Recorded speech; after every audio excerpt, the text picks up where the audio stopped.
So welcome, welcome. And like Natalie said, thank you for being here. And thank you so much for all of your help in creating this evaluation framework. We are going to answer questions, comments you have, so do put them into the chat box. We have 2 different periods of time over the course of our session to respond to questions. Basically, the purpose of today's presentation is to share the framework with you. You can see what it looks like and, start thinking about what it might look like implemented in your program. And for us, Natalie and I have been working to put this together. And in having you respond and ask questions, it's a chance for us to say, okay, maybe there are pieces that we need to refine or clarify. So we really look forward to that as well. How the evaluation framework evolved. It's been a full year of, I think, some really solid research and bringing together lots of good information. We looked to the past. And basically, we really were able to look at the literature for family literacy as a field. And we were able to look at the California Library Literacy Services ideas of family literacy and how those changed over the years. So we really did go into the archives of the state library and read report forms from different years, application forms, so that we could see what type of family literacy service the library has already ventured into. And in looking in the present, we were able to read all of the work that you've done in your reporting to see what you've planned and implemented and to see who the audiences were for your services and how you went about doing it, what was successful and so forth. And then, just to make it all balanced here, you probably guessed, we also looked to the future. And the future looked like this, a beautiful tree, because what I was able to do, and it was really a very lovely experience, was to visit the literacy networks that meet throughout the state, to visit programs and have conversations with different communities of adult learners, with volunteer tutors, with tutor learner coordinators, with program coordinators. And, there were just a whole variety of visits and also in-person interviews and telephone interviews with particular coordinators. So basically, that is what has gone into the creation of a vision for what our programs aim to do. The vision for family literacy services comes from you, and basically the aspirations that you articulated for family literacy in the state of California, because our programs really are quite diverse in how we go about doing things and what the people we serve are like. And we really do need a common vision and common language to say we are part of the California Library Literacy Services. So I thank you for sharing the best aspirations that really went into making this. Let's see what else here. Okay, my computer's a little tricky. Here we are, a vision of success. So if you were to go over to the California Library Literacy website, which looks terrific, you would find a vision of success for family literacy services. What the ideal program might look like and be able to do. So the vision of success has a few parts to it. And in the vision, you are going to find the language of the programs, of all the aspirations that you shared, okay? I'm wondering, for some reason after the tree, I skipped some slides. Are we having a great time now? Okay, here's the tree. Next, we go to the community conversations I was talking about. Basically, what you articulated had to do with qualities of a program, an environment that's welcoming, joyful, celebrates success, everyone feels welcome and included. Resources that the library provides over the course of a lifetime, and also the resources that adult learners bring and know about and can share not only with programs, but with other learners. The idea of communities of practice came in, and that's a beautiful thing. Communities of practice are where we organize settings, we have our ideas about programming, and when learners come, they learn not only from what we've planned and prepared, but we've provided a way that learners work with each other, develop social bonds, friendships with each other possibly, and they learn from each other. And it shows us that knowledge is something that we all generate, and that learners can generate knowledge to help each other and to learn from each other, in addition to all that we're providing. And then the idea of simply learning something new. And we have a lot of tradition in being goal-oriented and being able to take what you learn and use it at home. So these are ideals that have come up about storytelling, communication, empathy, being able to talk more in your family in a serious way, and supporting younger and older generations, because families come in all sorts of configurations. And the idea of self-advocacy, and also being able to advocate, especially for our children, say in a school setting.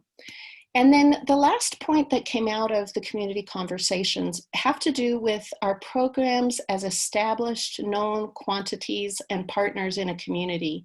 We're recognized for what we do, and we're the go-to for family literacy and adult literacy. And that within our programs, we have traditions that learners and tutors come to know and expect that define our program. So these are points that came out of community conversations with stakeholders all over the state. And where these went is here. Did that make sense grammatically? The community conversation language is all over the vision that you will find on the website of California Library Literacy Services. So I'm not going to do the trick where I read everything to you, but I would love for you to check out that vision online and notice that those bullet points from the community conversations have wound up in what our collective vision is. So in other words, it's an exercise of listening and putting things together and making it official, because our vision of success is all the things that you've said. Now, something I want to emphasize is the idea that family literacy services, this is the last piece of that vision, they align with all the other essential practices from the other pieces of library literacy. And what I mean by that is that family literacy, the phrase that Natalie came up with is, we spin within the CLLS. And so just like the library literacy programs that serve adults, you know, we have the same essentials. Basically, what we do is we are adult focused. We are a core library service. We're learner driven. We're community focused. We're supported by volunteers, and our staffing is professionally engaged. And the last essential for library literacy programs is that they're family oriented. And so we're going to take a closer look at being family oriented in our family learning programs. And this is also going to be it is online. And these are essentials to every program. And I want to tell you what essentials are. Essentials are basically the steps that take us toward the vision. They can be seen as kind of a how-to. You know, what can you implement in your program? How can you do things that are going to lead us to this vision? And so I'm not going to read all of them out loud to you, but I think that it's really important to see things that you already do. You know, we're already providing services in the library and throughout the community. We can check off that box. And this first point is that we focus on adult learners and their families, and younger and older generations alike. And so that's a way for you to look at the learners that you serve and realize that their families go across the board in age. There are quite a few program essentials. Our programs collaborate with other library departments when that can really help maximize the depth and breadth of what we do. And I want to point out a bullet point here, which is one of the essentials. And that is that we engage adult learners who are enrolled in our programs. And that's kind of an in-reach type of effort. And we also engage adult learners out in the community outside of our programs who could be enrolled but aren't yet. And we are, basing our programming on what people say they want to learn about and be able to do at home with their family. And so we're serving enrolled and not yet enrolled adult learners, okay? Be sure to be typing in those questions in the chat box when you get a chance, okay? And so the essentials of what you want to see happening in your family are that we are designing programming that might look differently from one setting to another. There's a lot of room for diversity. One clear staple is the giveaway materials for family members at home, whether it's beautiful, brand new children's books, fun learning kits, stuff that people can really enjoy with their families at home. There are more essentials, I do believe. And when my computer decides to cooperate, we're going to get to those. Ha, ha, ha. See, it really just takes us here and there. Sorry. All right, so there's a bullet point here that comes straight out of the law. And that is the program staff. We offer ways to enable families to participate because we all know there's so many barriers to participation. Time, transportation, serving dinner at night, childcare. And so we're always looking at what we can provide to help people participate because it's too easy to not participate, okay? And then this last piece here is about evaluation and reflection. And this is an essential because we are learning, we're all about learning, and something integral to learning is really reflecting on how we learned, what helped us learn, what we didn't learn, what didn't work. And we want our programs to be so responsive and so reflective on how we've done things. And not only that, we want to model that behavior, that pattern of always asking, how did that go? What worked? What can we do better? So that adult learners internalize that direction of thinking and become their own expert learners over time. So it's not just an add-on, and this whole evaluation framework is an exercise of reflection. So I hope that you notice that, and I hope that you notice all the things that you've been able to contribute and share. I'm wondering so far, Natalie, if there are questions in the chat box.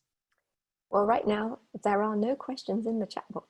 So I think you've been very thorough. The only one that came in early on was whether we will be making the slides available, and we will, and a recording of this presentation. So maybe we'll just give it half a minute to see if anybody would like to type anything in right now. Please feel free. Oh, and we do have one comment here. I love that point about offering services necessary to enable families to participate. Does that cover food? I understood that CLLS didn't cover that. You will see an exception for that item in the allowable and unallowable costs document because we do realize that that is or can be essential to help families participate. So there is an exception for family literacy services. Okay, thank you.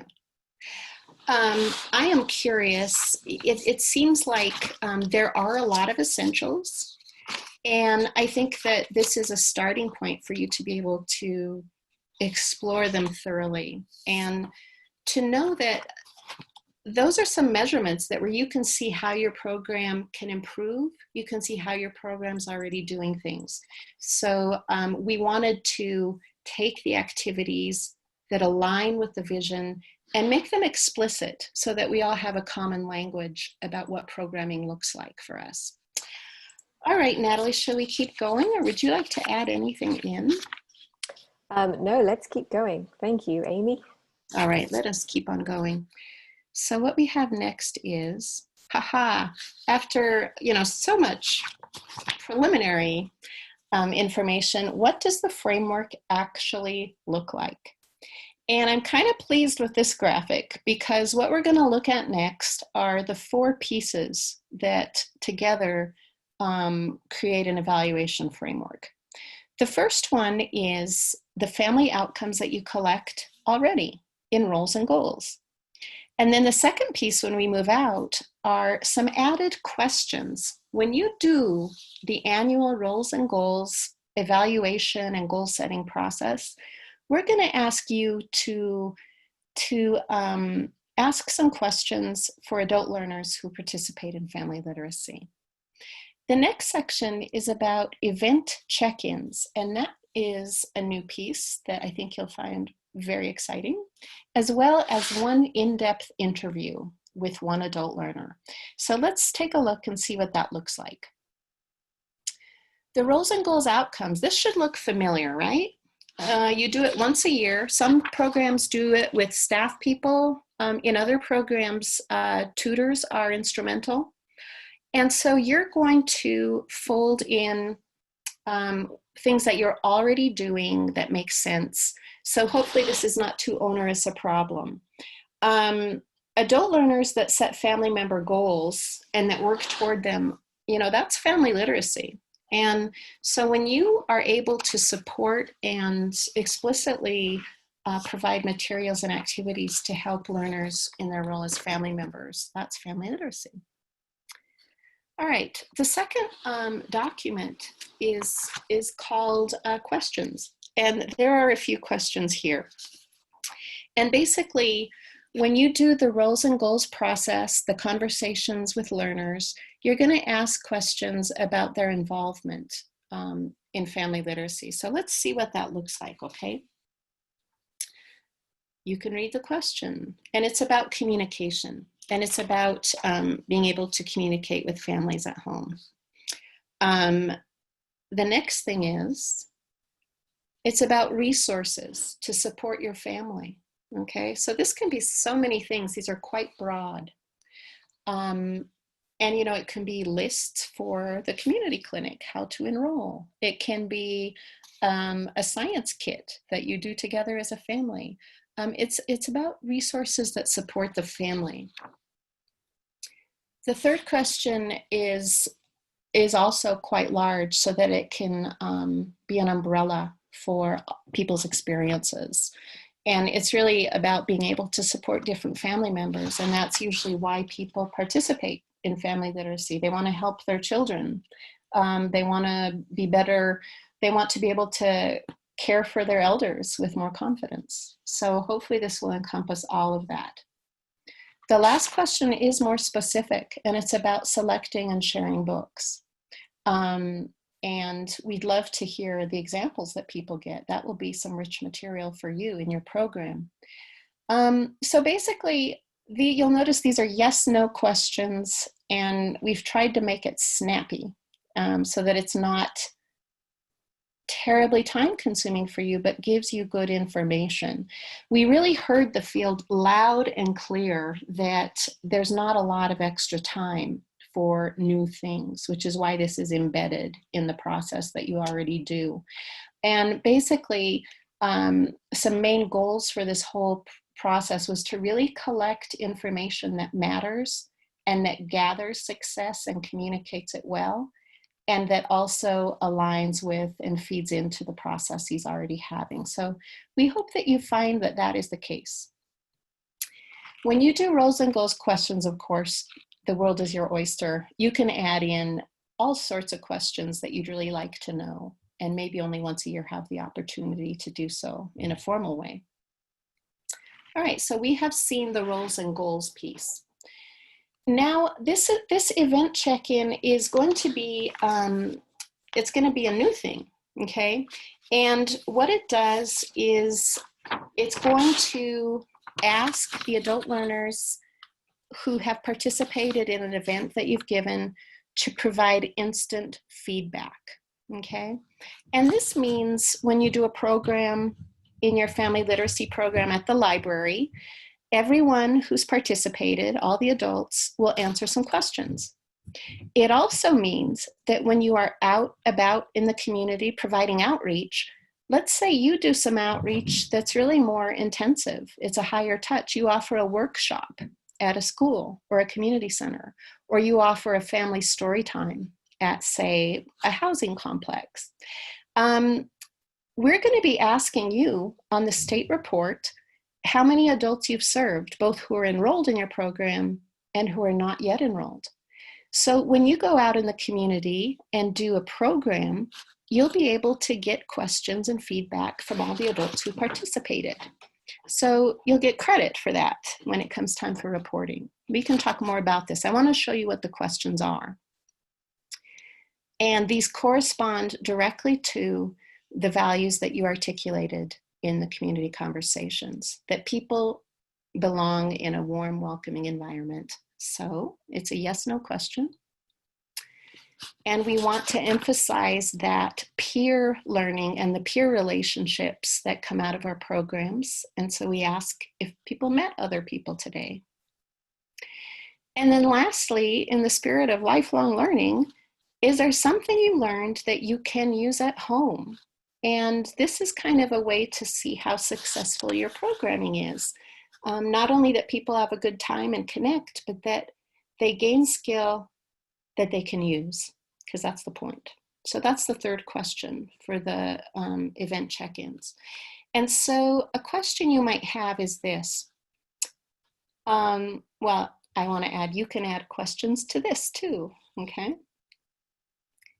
All right, how might you collect these check-ins? Okay, I will tell you that there's so many great ideas out there. The questions that we're asking are very simple. They're yes, no questions, and we'd love to have comments and questions added on.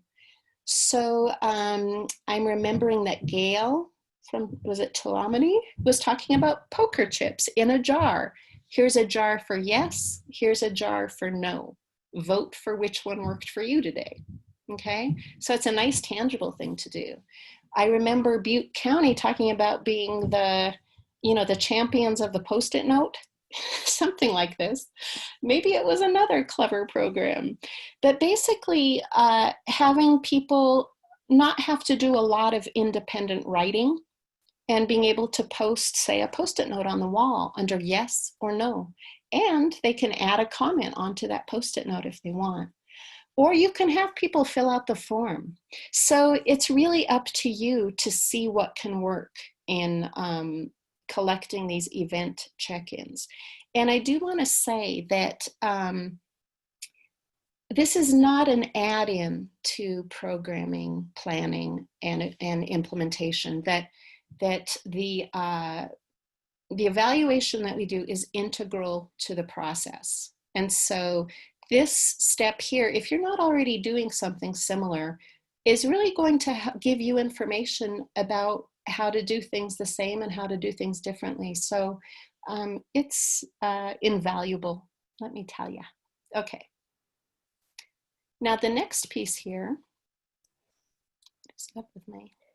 Amy, before we move on from the check-ins, we do have some questions about them. Okay. So I was wondering, should we just do those quickly before we? I think we should, Natalie. Okay.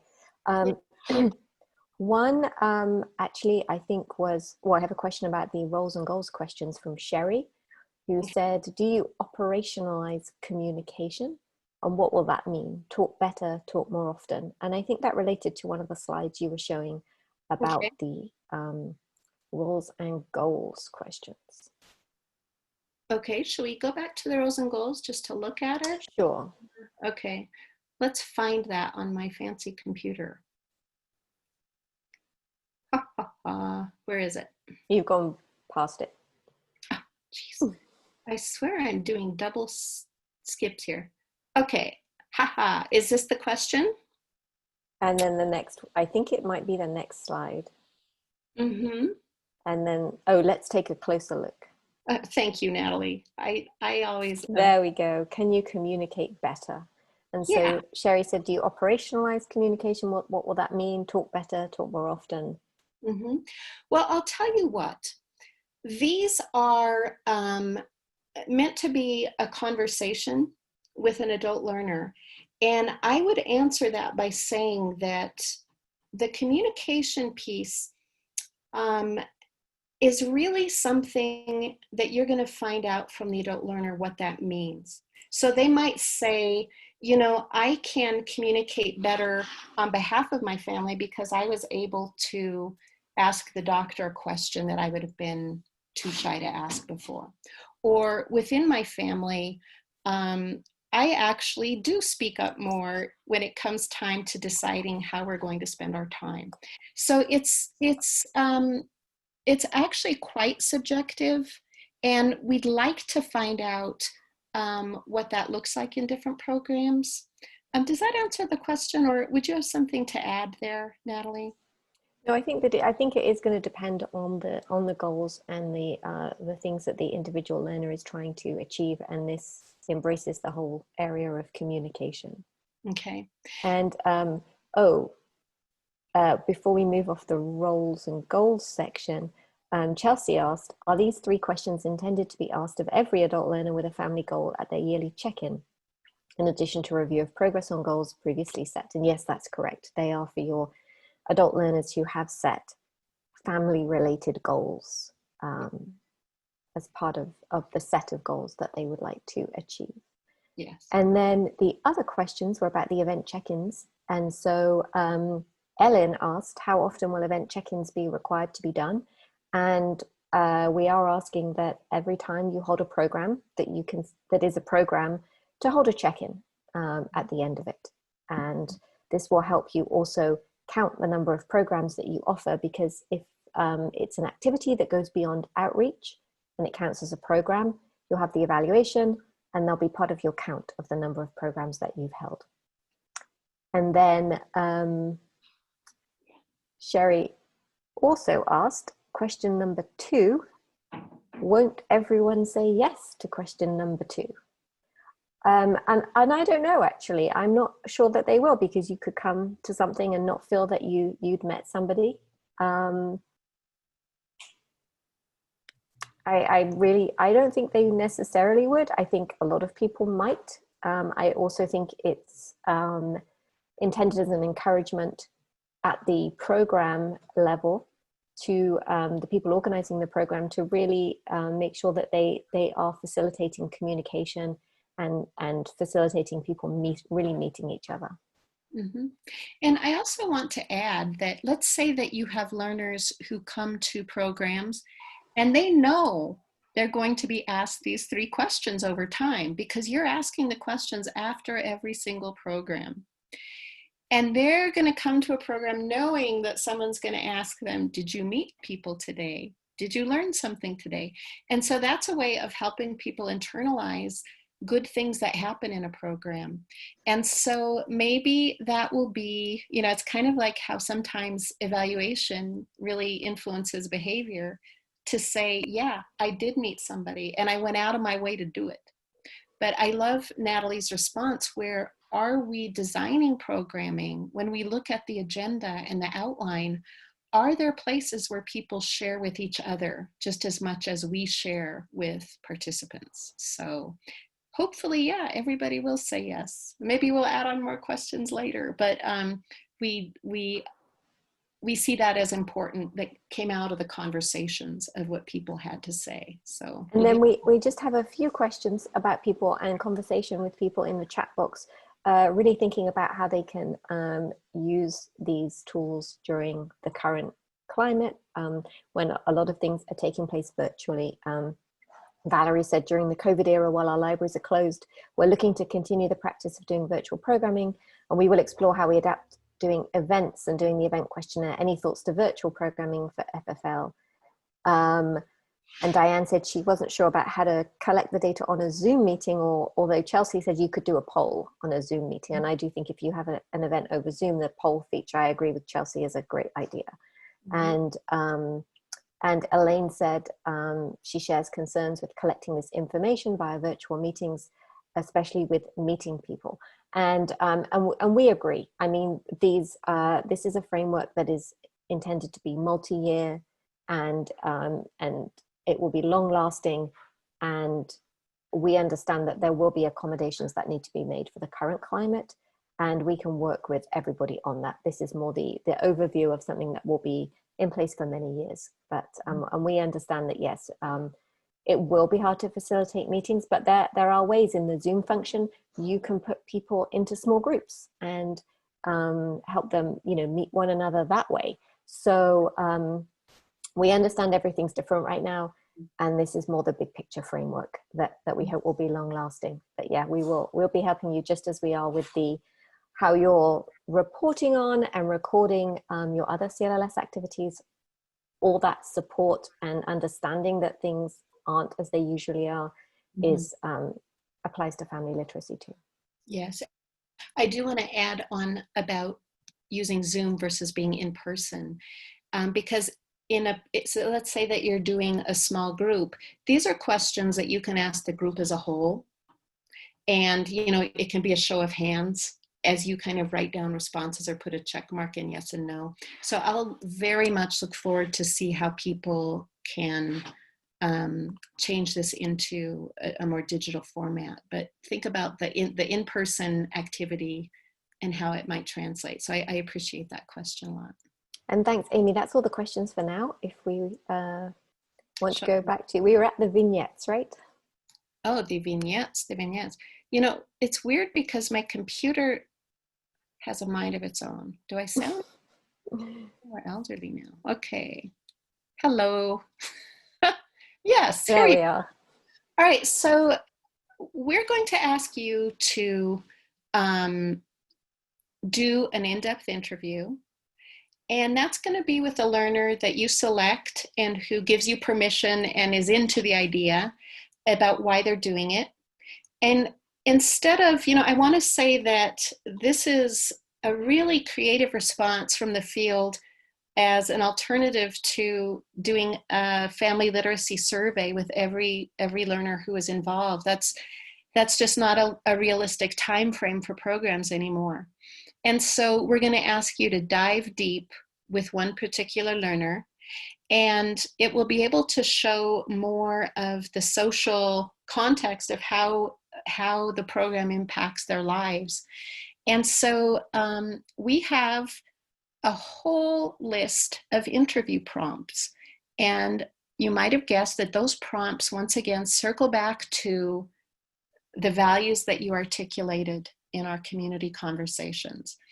And so you can pick out a couple of those and just start a conversation with an adult learner. And it's a nice way to spend your time. And you might be surprised at how your program really has made an impact in a person outside of the library walls.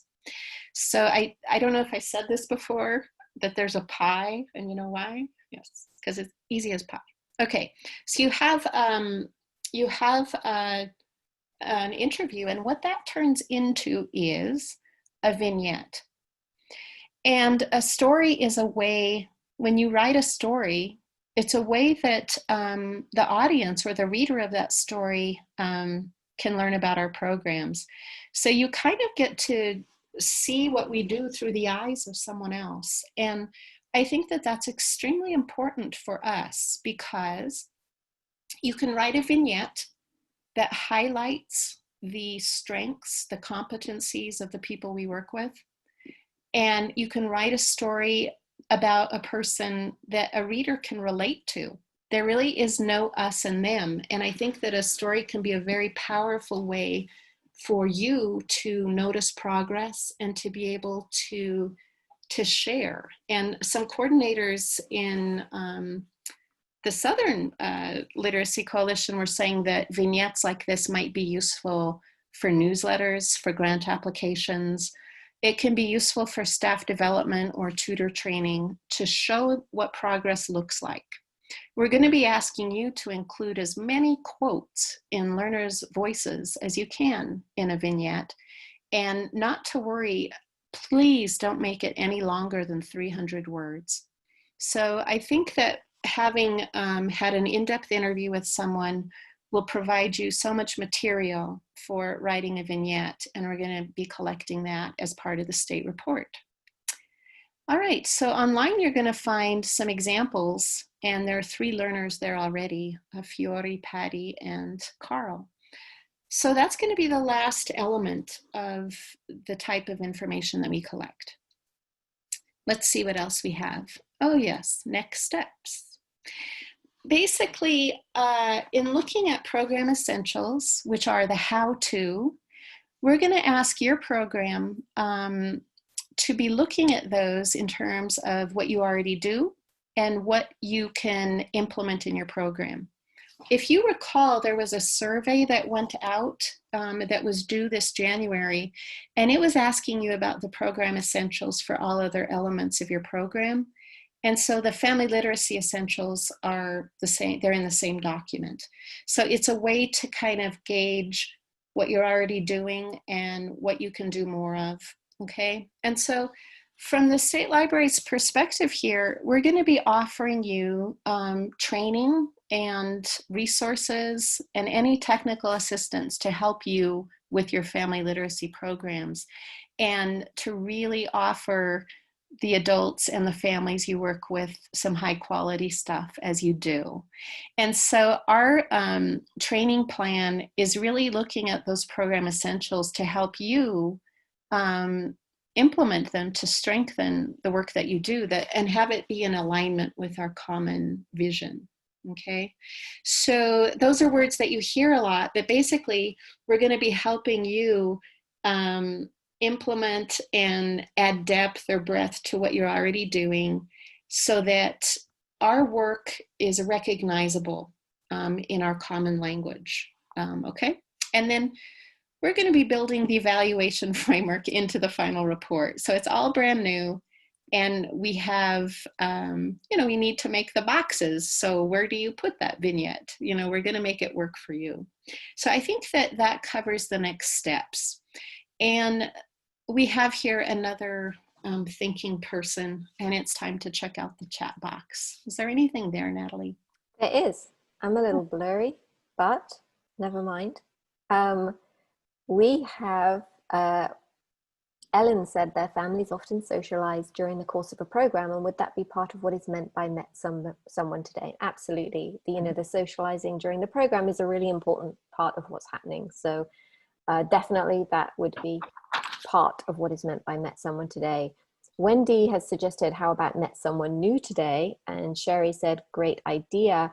And that is something that Amy and I talked through when we were working on this and looking at all the feedback we'd got from the field and what we heard about your programs. And we just felt that that wasn't necessarily what we were trying to capture with met someone. It was just the value of being with other people and the communication and the relationships. And quite often, if you have an ongoing program, you might not meet new people. You might be meeting up with the same people all the time, and that's good, and that's okay. And we felt that meeting someone new might put a burden on programs to be trying to make that happen at the expense of other things, and that's why we left it out. I mean, if everybody felt that that was a really important piece, we could look at including that again. But that was our reasoning behind having met someone today, rather than specifically met someone new. Kimberly asked if the vignettes are required or optional.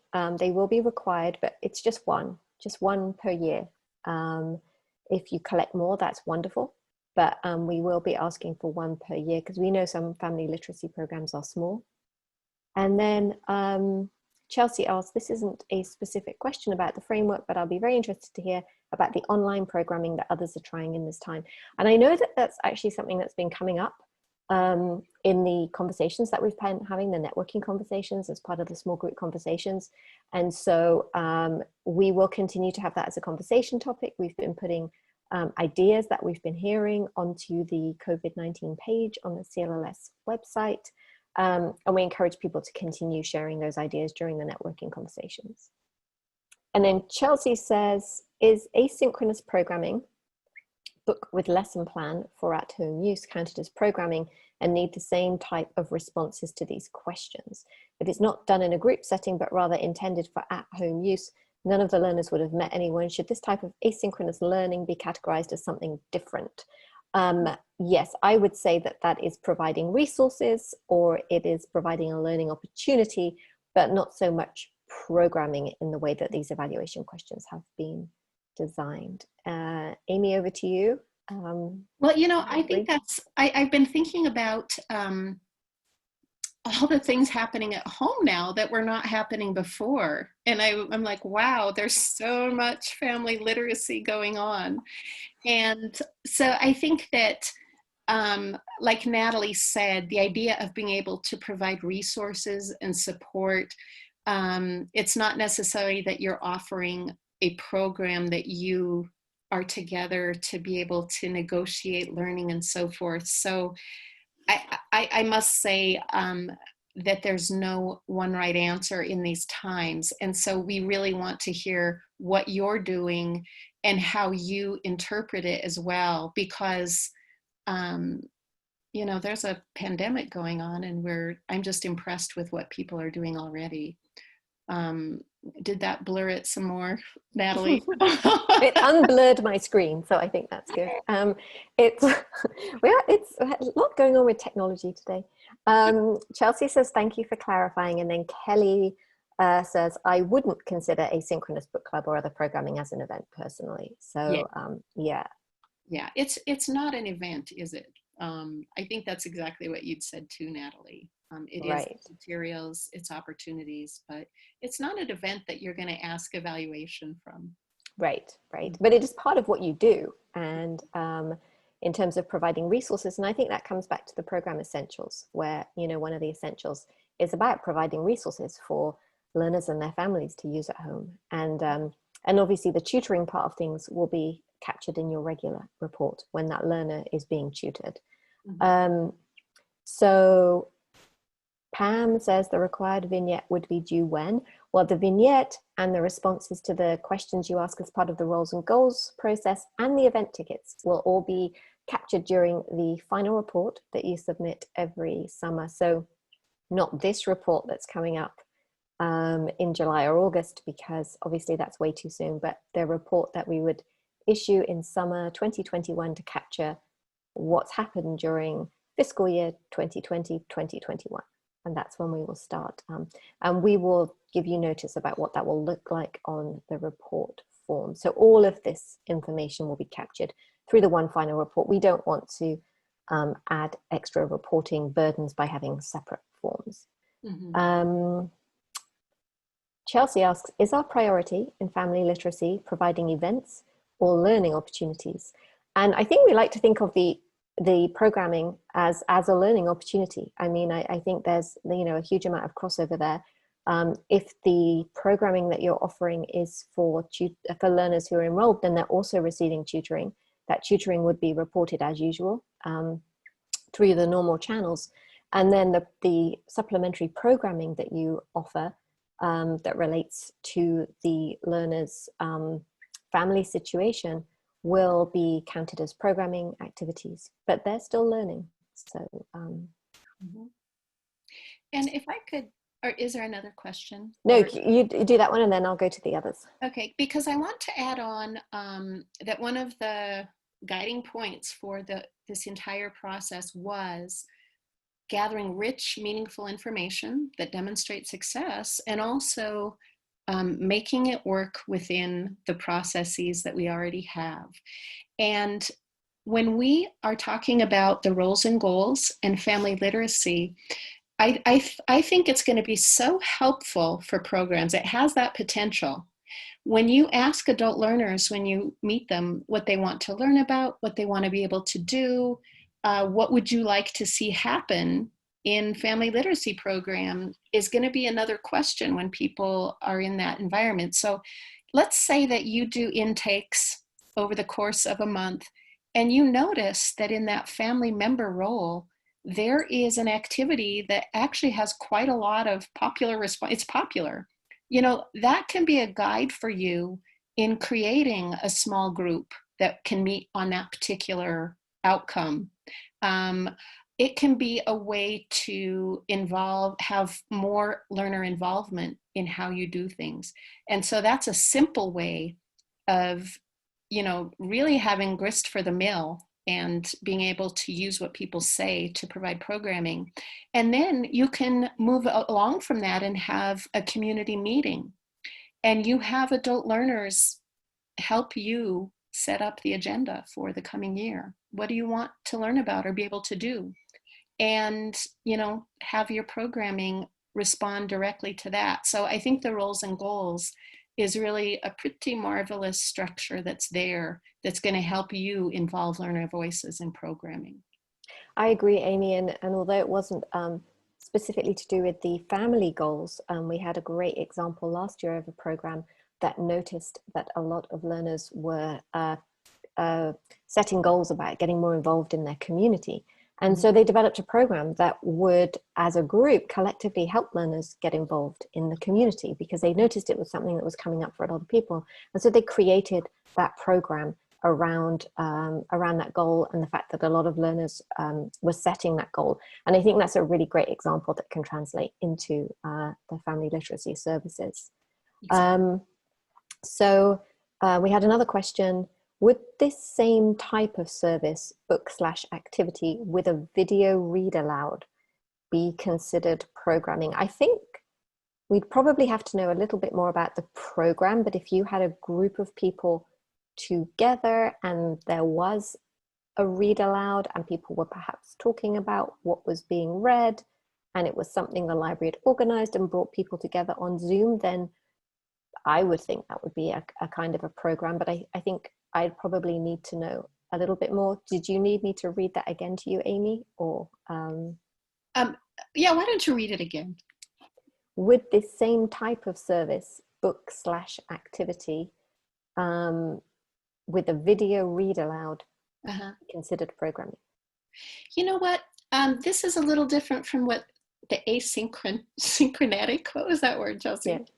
Yeah, in that you are actually moving from in-person to online, and somehow there's some social or togetherness piece about it. I'd give it a whirl, yes. You can evaluate how it went, and maybe the evaluations will tell you what people got out of it. So I would give that a try. And then Lily says, if learners/families share a resource our program provided to them with neighbors or friends, would this be considered part of Did You Meet Someone? And I would say that perhaps that, although that is a really greatly desired outcome of providing resources to learners and families, that they do share them with other people, and that's all part of the communication part of the framework. And I wouldn't say you would, and they would be meeting someone and that would be great. Wouldn't necessarily be something you'd evaluate as a program unless it was an activity perhaps with some learners you'd put together, where you'd work together on an event where perhaps they were helping you with outreach to other families and friends in their community. Then it would be a program. If it's something they do individually that they've been inspired to do by the program, that wouldn't be a program that the library was offering that you would evaluate or that you would count and report. It is just a very nice outcome. It might come out in a vignette, but yes, there's certainly scope for working with learners to work collaboratively on outreach efforts that involve programming, and that then they would be counted as a program and would be something you would evaluate. Nice. I like hearing about that. Are there more questions in that box, Natalie? I think we've covered everything. If anybody did have a question that got missed, please do type it back in and let us know. I'm not seeing anything, and if there's something we haven't covered and is just, you're just wondering about, feel free to write it in, because we do have officially 7 minutes that we can. Oh my goodness gracious. Because, there's something I didn't add that I would love to. Go for it, Amy. So type in the box. And then I do want to say that, this is new money. There's new possibilities that come with new money. And this evaluation framework and the programming that it reflects and evaluates really is it's meant to be inclusive. And so we're delighted that we are able to have this new money and to be able to serve families and family configurations and families' articulations of what literacy means to them at home, that there's a whole spectrum of services that we can do. It's not simply limited, for example, from 0 to 5 and for pre-reading, because maybe families aren't in that situation anymore because their kids have gotten older. And so the evaluation framework is meant to encompass a lot of different activities and really capture and reflect the success that happens in a diverse range of programs. And so I really would love for you to take a look at the program essentials and know that we're going to be offering staff development and really help as much as we can in helping you look at the essentials to see what you might want to add to your program. And I just want to say the world is your oyster. We're here to help, and we have it written down now. So you can look and see how you're doing. Yeah, absolutely. Thanks, Amy. Also, I was wondering if we could go back to the first slide, the very first slide, while we answer these questions, because I'm not sure that it was captured in the recording. So just to make sure that we can have everything captured in there. Fantastic, thank you. And one thing you did say earlier on that I wanted to emphasize as we wrap up at the end is it's about the importance and the value of the evaluation framework in terms of program design, in terms of implementation. And I think if we know what we want to achieve, it is much easier then to design programming to achieve those goals for the learners and for the programs. You know, that's really important. And I think by having this framework, this common language that we've worked hard to create something that does align with what's happening out in the field, and to and create a common language, a framework that encapsulates all of it and gives us common language, common goals. And then when you have that, I think it's easier to create programming to achieve those goals and help the learners and the programs be more successful. Okay, that's really great. And then Ellen asked a question in the chat, outlook for next year's budget. We were obviously delighted that there was funding in the May revise, continued funding in the May revise, and that we don't know anything more until the budget is released. We know no more than you do. Mm-hmm. Very relevant question. Mm. You know, in the spirit of integrated reflection and evaluation, you are going to receive a survey link in your email box, because we would love to hear, you know, what you've learned, how you can use it, any suggestions you have about this information session. And it's just been so nice that you all could tune in, and I appreciate it. Yeah, thank you in advance to everybody for filling out the evaluation. And if everybody would like to turn their cameras back on now, if you'd all like to, as we like to do at the end of the networking conversations, and everybody says hello and gives a wave and says hello to colleagues. Yeah, let's see. Oh, there's everybody. That's nice. Woohoo! You know, this would be nice to see before the conference, because it's just all these friendly faces. So we'll have to do that next time.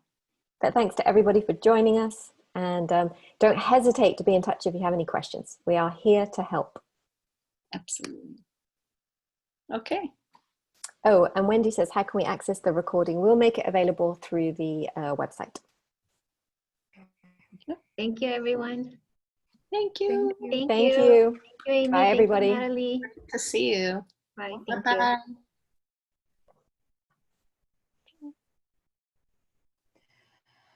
Okay.